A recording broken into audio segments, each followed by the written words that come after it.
Artinya Nabi Yusuf kan minta jabatan ij'alni ala khazainil ard.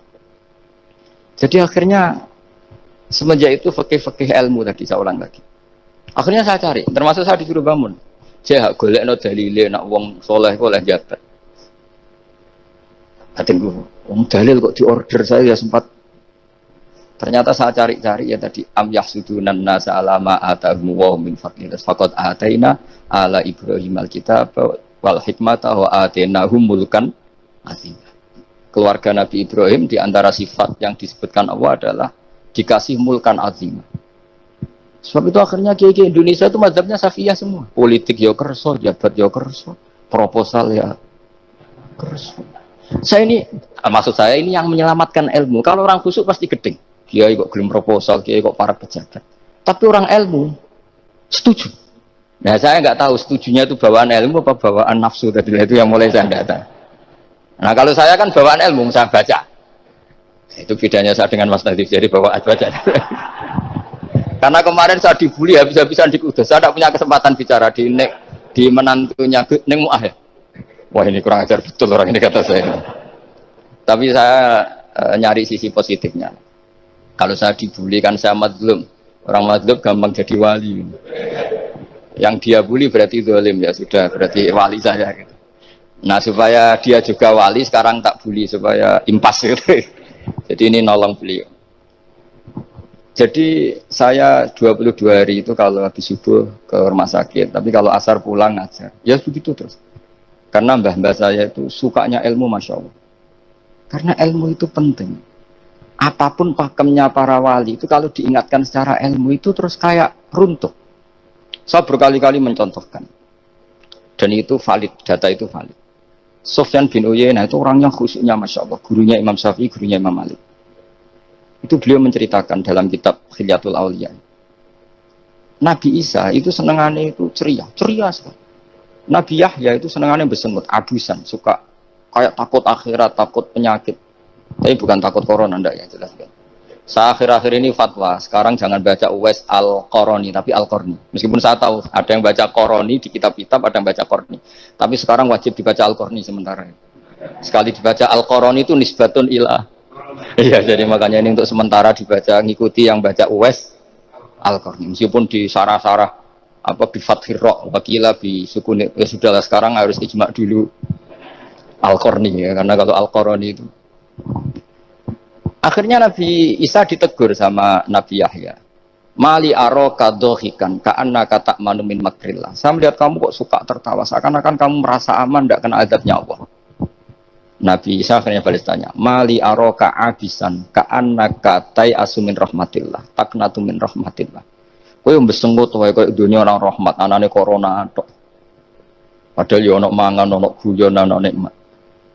Dan itu figur besar, akhirnya kita tahu. Dan saya sering cerita juga, setiap dakwah itu Nabi Isa nyari syirarun nas, Nabi Yahya cari khiyarun nas. Tentu alasan Nabi Yahya gampang, berteman orang baik itu baik lah, nyaman, terus akibatnya juga baik. Nabi Yahya enggak. Dimana tanzilu ala syirarin nas? Kenapa kamu singgahnya ke orang-orang yang buruk? Ana tabibun udawil mardo. Saya ini dokter, tentu menyembuhkan yang sakit. Akhirnya terus di Indonesia banyak kiai yang kancanan orang fasik ya banyak. Tapi ya tentu yang benar itu yang mensolehkan yang fasik. Yang mesti salah yang menjadi fasik karena ketularan yang. Tapi itu lagi-lagi apa? Ilmu yang bisa menjadikan kita percaya itu ilmu. Saya tuh suka sekali baca kitab yang berbeda. Saya sekarang baru belajar kitab orang-orang Hanafi. Orang-orang Maliki. Saya kemarin dikirimin hadiah oleh keluarga Pak Kures. Ada tanda tangannya Pak Kures dari Habib Ali, dari keluarga beliau. Dikirimin kitab namanya itu Sarah Bukhari. Yang dikarang orang India, orang modern. Anwar ya. Kiai Anwar Shah. Orang-orang India, ya orang sekarang. Itu beliau termasuk mujaddid kalau dalam perasaannya orang India. Mensarai Bukhari ya. Kira-kira sanadnya Sayyid Muhammad ke beliau itu 3 atau 4. Beliau termasuk orang-orang yang bisa membentuk India seperti itu. India kan banyak syurahul hadis termasuk Waliullah Ad-Dahlawi terus Syekh Yusuf Al-Kandahlawi banyak lah saya. Itu beliau cerita di kitab-kitab itu bahwa ilmu itu harus diungkapkan. Terus beliau cerita banyak tentang ya tentang kewalian. Sampai dalam cerita kewalian itu unik. Dan terus kayak jadi wali itu gampang sekali. Ya diantaranya itu wali itu mau modal rasido.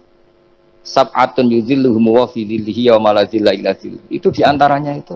Wa rajulun da'athu imra'atun datu jamalin wa mansibin faqala inni akhafu. Mau modal gak sido. Wis dijak wong ayu menarik muni ra gelem. Modal ra gelem iku wis iso dadi wali. Iku yuzilluhum wa fi dhillihi yauma la dhilla. Ya. Nah, masalah kita ora digelemi lah itu masalah. Itu sangat. Jadi gampang sekali dalam kitab Al-Minanul Kubra. Dan kalau baca itu enak. Misalnya gini. Tentu masa lalu kita yang buruk itu tidak diceritakan orang lain. Dan itu kadang karena gengsi. Tapi kalau melihat hadisnya Nabi itu gampang sekali. Kullu ummati mu'afan ilal mujahirin. Umatku semua itu dimaafkan kecuali yang memperlihatkan salahnya dosanya. Jadi nggak boleh kalau sampean sekolah nggak naik kelas cerita anaknya. Kalau saya dulu nggak naik kelas, kalau punya utang koperasi nggak pernah bayar, nggak boleh cerita seperti itu. Kalau ditanya bapak dulu pinter nggak? Oh pinter sekali. Harus bilang gitu pinter sekali. Pernah ranking pak? Ranking sekali sudah nggak apa-apa itu. Meskipun dengan makna yang lughawi ya. Saya dulu eskal. Kan nyun sewu saya ini sering diparani orang yang mau tobat tercerita gue saya dulu sering main perempuan, sering mabuk, tapi sekarang saya mau tobat gini-gini. Karena ini orang awam, tak terima. Tapi saya bilang gini, kamu jangan cerita ke anak kamu. Terus dia cerita, tapi kan saya harus jujur. Karena ilmunya dia baru terlalu jujur itu penting gitu. Terus pokoknya menurut kula ora oleh cerita, pokoknya ora oleh cerita. Ya guys, oke nurut. Setelah itu saya nyari-nyari sarah, termasuk kitab itu. Kok bisa orang yang tidak mujahirin, orang yang menutupi salahnya malah dimaafkan, yang cerita jujur pernah salah malah tidak. Sangat bener. Misalnya seorang bapak cerita, "Cung aku dhisik nak pacaran tak ambung." Misalnya, anaknya mesti suatu saat kan dia puber. Mesti nak ngambung niru bapak. Nah, kalau yang cerita itu ribuan atau jutaan. Cung aku zaman yang pondok iku rezekiku kok bodoni. Kan terus jadi syariatun mutabah. Apalagi yang cerita ini ternyata jadi kiai, ternyata gitu ya tetap jadi kiai. Jadi kalau pura-pura soleh di rumah pura-pura soleh, seakan-akan di pondok tidak pernah kodok, tidak pernah setor meluntir, tidak pernah apa kan? Katanya, lalu lucunya, oke itu alasan. Alasannya Imam Ghazali itu paling masuk akal. Ini saya cerita. Ila aliman barokahnya baca Imam Ghazali. Fa inna wa ta'ala yakrohu zuhurul ma'asi. Wa min asbabi zuhur adalah al-mujaharah. Karena Allah itu gak suka maksiat itu begitu kelihatan. Dan awal dari kelihatannya maksiat adalah semua orang cerita. Akhirnya maksiat dianggap biasa saja.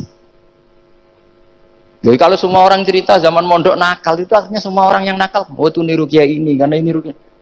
Kan repot. Tapi kalau semua kiai sok suci atau suci betul, dan semoga ya suci betul, kan yang maksiat, yang mau maksiat ini nggak punya alasan karena masternya tidak pernah maksiat. Meskipun sebagian yang sultan nggak pernah konangan, nggak tahu pokoknya yang penting seperti itu. Itu hebatnya konsepnya. Saya dulu ya eskal loh. Kok? Ya tadi kullu ummati mu'afan illal mujahirin. Saya dulu eskal kan. Tapi setelah baca Ihya kata Imam Ghazali, karena Allah itu nggak suka zuhurul ma'asi. Allah nggak suka kalau maksiat terlalu muncul. Dan termasuk sebabnya muncul adalah setiap orang jujur menceritakan masa lalunya. Sebab itu kita sebagai orang Islam yang entahlah istilahnya apa, kalau istilahnya Mas Najib Islam Nusantara atau moderat macam-macam lah. Saya termasuk orang yang sebetulnya ingin gak setuju, bukan karena menentang. Nanti ngapalkan firqahnya kebanyakan. 72 aja ngapalkan banyak ditambahi Islam Nusantara, Islam moderat, Islam garis apa lagi itu? Oh garis lurus. Ada yang lagi lucu. Ya macam-macam. Tapi saya ulang lagi, setelah baca banyak, itu akhirnya menjadi tahu. Karena apa ya, fitrah salimah kita. Misalnya gini, ada cerita di kitab-kitab. Nabi Musa pernah istisqa nggak mandi. Kan nggak terima, dia seorang nabi kok istisqa nggak mandi. Saya ini kali muka ya Allah, kenapa doa saya nggak mandi? Terus kata Allah, inna fihim namaman, di antara yang berdoa sama kamu yang istighosa kubro itu ada yang namaman, tukang adu-adu. Nabi Musa ngajarin Tuhan. Ya Allah kan gampang, kasih tahu dia siapa tak usir supaya tidak ikut istighosa, kan selesai. Terus dari pengiran lucu. Saya ini Tuhan. Anha anin namimah. Saya ini Tuhan yang mengharamkan namimah. Maka saya tidak akan namam. Anha anin namimah wa akunu namaman. Saya ini mengharamkan hadu-hadu kok terus Yudono sing itu kan ya sudah Gusti kalau gitu. Lalu solusinya gimana ini? Nanti solusinya gimana Tuhan? Ya sudah kamu nyari hamba saya yang namanya ini. Cari sama Nabi Musa. Ketemu orang namanya hitam. Makanya saya sama Mas Latif itu sungkan karena di antara wali itu ada yang hitam. Oh hitam terus nggak apa-apa ini biar impas, biar saya sampean bisa jadi wali karena madlum. Itu ketemu. Setelah ketemu sama-sama nur. Anta barah, ya saya barah. Terus anta Musa, ya saya Musa. Kenapa kamu tahu? Dikasih tahu Allah. Ini karena sama satu nabi, satu wali. Terus saya ini mau istisqa gak mandi, tapi sama Allah disuruh minta doa sama kamu. Itu doanya tuh ngawur sekali, bukan sekedar ngawur sekali. Ya Allah, apa engkau sudah tidak punya stok air sehingga tidak ada hujan gitu? Apa angin-angin sudah tidak nurut sama jenengan sehingga tidak bisa menghalau awan untuk menurunkan hujan? Fakah ada Musa ayat kisah itu di semua kitab Musa hampir saja jotos dianggap doa yang enggak sopan. Tapi kata Allah, la tadribhu ya Musa fa innahu adhakani fil yaumi salasa marrat. Dia bisa bikin senyum saya sampai 3 kali kan. Lu soal mereka maksiatuhum la tadurruka. Maksiat mereka itu tidak ngefek ke engkau kok jenengan pertimbangkan. Maksiatuhum la tadurruka. Wah, akhirnya langsung hujan. Jadi kadang doa itu ada yang ngawur. Maksiatuhum, makanya saya itu kadang berani berdoa Indonesia aman. Secara fikih ya kadang kok nak gak ono apa-apa sing maksiat meneh. Kadang ya mikir. Ya nak sing taat meneh, tapi kok nak ono apa-apa sing maksiat ya maksiat meneh. Saya pernah ketika Jogja sering gempa itu pernah mau berdoa. Ya Allah semoga bebas dari gempa, tapi terus saya mikir. Memang kalau nggak ada gempa ya yang sholat aman, tapi yang maksiat juga daripada menggurui Allah sudahlah nggak berani berdoa aja sudah Gusti ini dunia ini jangan pun terserah jenengan. Tapi saya sebagai orang Muslim sing apian kan ya kepengen arham linnas. Boleh dalil lu kangelan, tapi gara-gara baca kibarek tadi maksiatuhum la tadurruka. Maksiat mereka itu tidak bahaya bagi kita. Pun Gusti rasa kakean pertimbangan pun udan mawon. Udan langsung. Lagi-lagi karena baca. Termasuk di Al-Minanul Kubra itu ada cerita tentang Nabi Isa. Cerita itu tidak hoax, ini kata Imam Sa'roni. Ada orang itu perajin sepatu, perajin sandal. Ya Allah, engkau itu bilang butuh sandal ukuran berapa, nanti tak bikinkan. Engkau bilang kendaraan kamu apa, nanti saya yang fasilitasi ada ini. Pakaiannya kalau dames. Apa, pokoknya saya ingin khidmah sama jenengan. Terus Nabi Isa yang terkenal baik itu ya faham mabibasi hampir saja dipukul. Kata Allah jangan Isa, dia muji saya sesuai yang dia ketahui. Lagi-lagi baca. Jadi tidak bisa kita mengadili orang lain ini kalimat ini tasbihullah bil khalqi itu tidak bisa, tidak segampang itu. Kecuali yang ngomong orang-orang Mu'tazilah atau orang-orang Khawarij mungkin kita lawan karena berdasar ilmu. Kena wong lugu rusak. Karena orang lugu itu gimana ya? Seperti Ahmad ditanya, kamu mukminah? Terus dites sama Nabi. Aina Allah fa asyarat ila sama. Allah di langit. Coba kalau kamu tauhidkan, Allah la yakhullu fi makanin. Berarti kan masalah itu karena Allah laisa kamitslihi. Saya juga pernah diprotes kiai, kenapa ada istilah senyum, istilah susah. Padahal Allah enggak pernah susah. Tak tanya kiai itu. Saya kan sering bilang Allah susah, Allah apa. Gus, kok gitu? Padahal Allah kan enggak pernah. Tak tanya, kamu hafal Quran? Enggak. Ya sudah, baca aja ayat falamma asafunan taqamna minhu. Itu dhaire asafa itu kan asifa ya'safu asafan. Diikutkan wazan afala berarti asafa yusifu. Berarti kayak dengan ata lah. Ya ata ya'ti ityanan, kalau ingin wazan afala kan ata yu'ti ita. Sama dengan falamma asafu, mongko sumangsani gawe susah sapa Fir'aun wa qaumuh. Nah ini ingsun. Fir'aun mari ribet, mari aku susah. Aku pengiran cilik tandingi. Intaqamna minhum kata aku. Akhirnya dia itu bilang, jebule ning Quran ya ono istilah Allah susah. Iya sembol aku wong aku apal Quran dadi spontan bahasaku mbok salah mbok ora iku ana kembarane Quran. Sampeyan masih khusyuk ora apal Quran akhire yo ngene iki kata saya. Akhirnya jebule ilmu itu penting wis suwe nah ilmu itu penting kata saya. Jadi ini lagi-lagi illa aliman au muta. Jadi saya tuh dapat barokahnya ilmu. Saya sebagai manusia ya takut mati. Tapi tadi kalau kadang-kadang melihat mati itu rohah min kulli syarrin. Kita ini meskipun nyun sewu sekarang tidak zina, tidak korupsi, potensi itu tetap ada. Dan yang bisa mengakhiri potensi itu apa coba? Al-maut. Sehingga Nabi ngajarkan kita itu gampang sekali dalam beragama. Ij'alil hayata ziyadatan li fi kulli khairin wal mauta rohatan li min kulli syarrin. Lagi-lagi ilmu yang menyelamatkan kita itu ilmu. Sehingga Umar bin Abdul Aziz ketika mau meninggal, semua keluarganya nangis. Dia tanya, kenapa kamu menangis? Karena engkau mau meninggal. Memangnya setelah saya meninggal mau kemana?